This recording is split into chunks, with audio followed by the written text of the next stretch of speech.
আচ্ছা, এখানে মনে করো লেন্সের চ্যাপ্টারের মানে এবার একটু মানে প্র্যাকটিক্যাল বিষয়, আমরা লেন্স জানলাম, ঠিক আছে?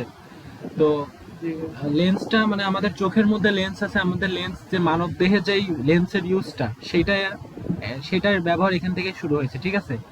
তো এই জিনিসগুলো বোঝার আচ্ছা। জন্য আগের জিনিসগুলো বোঝাটা দরকার আছে, কিছুটা কিছুটা আগের জিনিসের সাথে রিলেটেড আছে। তা আমি তোমাকে কথা কি পরিষ্কার শোনা যাচ্ছে? হ্যাঁ। আচ্ছা, তো আগের জিনিসগুলো আমি আজকে ধরছিও না, রিক্যাপও করছি না। আশা করি পড়ছো। যাওয়ার পরে তো পরীক্ষা থাকবেই, সমস্যা নাই। কোনো সমস্যা থাকলে আজকেও দেখা লাস্টের দিকে। আমি নতুন পড়ার দিকে আগাই, আচ্ছা, অধ্যায় আজকে খুব। কি এই চ্যাপ্টার শেষ হয়ে যাবে? আজকে এই চ্যাপ্টারের খুব বেশি কিছু নাই এখানে। আমি আগাইতে থাকি, যদি মনে হয় যে অনেক কঠিন হয়ে যাচ্ছে তাহলে সবটুকু শেষ না করে যতদূর সম্ভব হয়, আর যদি মনে হয় যে সহজের মধ্যে দিয়ে আছে তাহলে আজকে অধ্যায় শেষ হয়ে যাবে। আচ্ছা। হুম।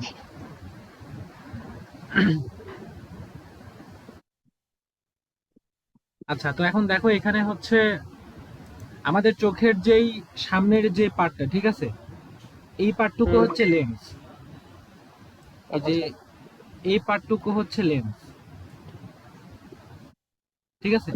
আর আমাদের মস্তিষ্কের যে এই পার্ট মানে চোখের যে এই পার্টটুকু আছে পিছনের যে পার্টটা, এই পার্টটুকু হচ্ছে রেটিনা, হুম।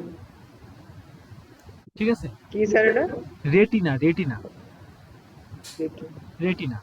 তো আমরা কোনো বস্তুকে দেখব, সেটার দেখতে পাওয়ার শর্ত হচ্ছে আলো এসে রেটিনাতে পড়বে, ঠিক আছে? যদি আলো এসে জি। রেটিনাতে পড়ে তাহলে আমরা সেই বস্তুটাকে দেখতে পাই। আর সামহাও যদি আলো আচ্ছা। এসে আমাদের চোখে রেটিনাতে না পড়ে অথবা ভুল জায়গায় পড়ে, তাহলে আমরা এই বস্তুটাকে জি।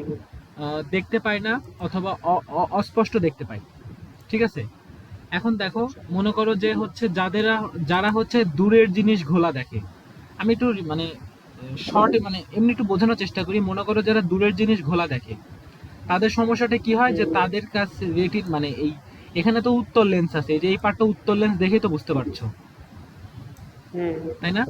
তো মনে করে যে এদের উত্তর জি। লেন্সটা এমন, এদের ক্ষমতাটা কমে যায়, ক্ষমতাটা কমে গিয়ে এদের হচ্ছে এখানে এই সামনের উপরে এসে মিলিত হয়, ঠিক আছে? সামনের উপর জি। এসে মিলিত হচ্ছে, তখন আমরা চোখের সামনে আর একটা চশমা ইউজ করছি। চশমাটা একটা কৃত্রিম লেন্স, ঠিক আছে? চশমার বিভিন্ন পাওয়ার সেট করা হুম। থাকে। এই পাওয়ারটা সেট করার কারণে তখন এই রশ্মিটা এখান থেকে পাস করে এখানে এসে আমাদের এই চোখের রেটিনাতে পড়ছে, ঠিক আছে? মানে এই অধ্যায়ের মানে আচ্ছা। এই পাঠটুকুতে শুরু মানে কি আছে সেটা তোমাকে আমি একটু শর্টে রিক্যাপ করলাম। যে আমরা কৃত্রিম লেন্স কেন ইউজ করি।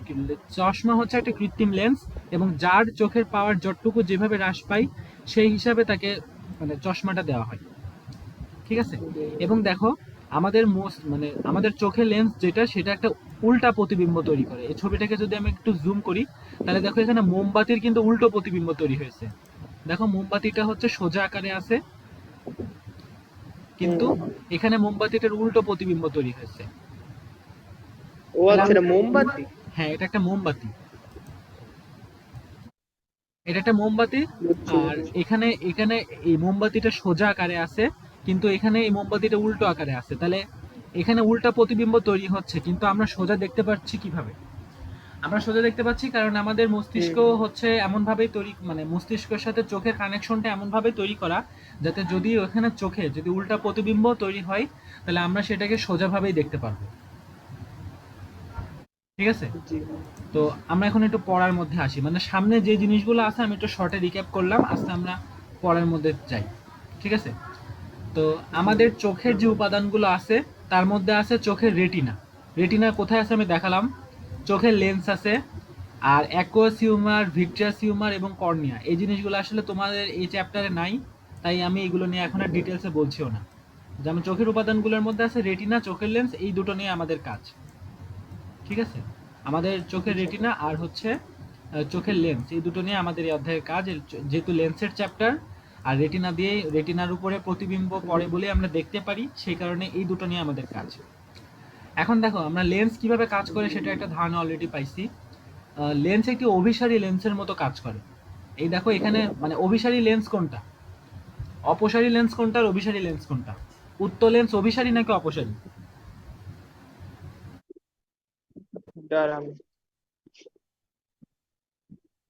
উত্তল লেন্স। হ্যাঁ, উত্তল লেন্স। উত্তল লেন্স অভিসারী। উত্তল লেন্স হচ্ছে অভিসারী। তাহলে দেখো চোখের এই লেন্সটা কিন্তু মানে উত্তল দেখেই বোঝা যাচ্ছে। এরকম যদি এরকম জি হতো চোখের লেন্সটা, তাহলে সেটা হচ্ছে অবতল লেন্স। আর অবতল লেন্স হচ্ছে অপসারী। জি। ঠিক আছে? তাহলে আহ, বুঝে গেলাম যে আমাদের চোখের লেন্সটা যেহেতু এবং উত্তল লেন্স যেহেতু অভিসারী হিসেবে কাজ করে, তাহলে আমাদের চোখের লেন্সটাও হচ্ছে অভিসারী লেন্সের মতো কাজ করবে। চোখের লেন্স একটু হুম, অভিসারী লেন্সের মতো কাজ করে। তাহলে আমরা দেখেছি উত্তল বা অভিসারী লেন্স সবসময় উল্টো প্রতিবিম্ব তৈরি করে। তোমার এই বইয়ে আসলে এই জিনিসটা আসলে নাই। পিছনে রিক্যাপ যদি করি তাহলে এখানে উল্টা প্রতিবিম্বের কথা কোথাও বলে নাই। পরে হুম, আসলাম প্রত্যেকটা লাইন, এখানে উল্টা বিম্বের কথা কোথাও বলে নাই। বাট যেহেতু এখানে বলছে তাই তোমাকে এটা মনে রাখতে হবে যে আমাদের চোখের উত্তল লেন্স যেহেতু উত্তল লেন্সটা হচ্ছে উল্টা প্রতিবিম্ব তৈরি করে। ঠিক আছে? তাহলে ক্যামেরায় ছবি তোলার জন্য এভাবে প্রতিবিম্ব তৈরি করা হয়। ক্যামেরাতে যখন আমরা ছবি তুলি তখন ক্যামেরাতেও তো একটা লেন্স থাকে, তাই না? ক্যামেরাতেও একটা লেন্স থাকে মনে হ্যালো। করে। হ্যাঁ, শোনা যাচ্ছে না? ওর কথা শোনা যাচ্ছে না? হ্যালো? Hello sir.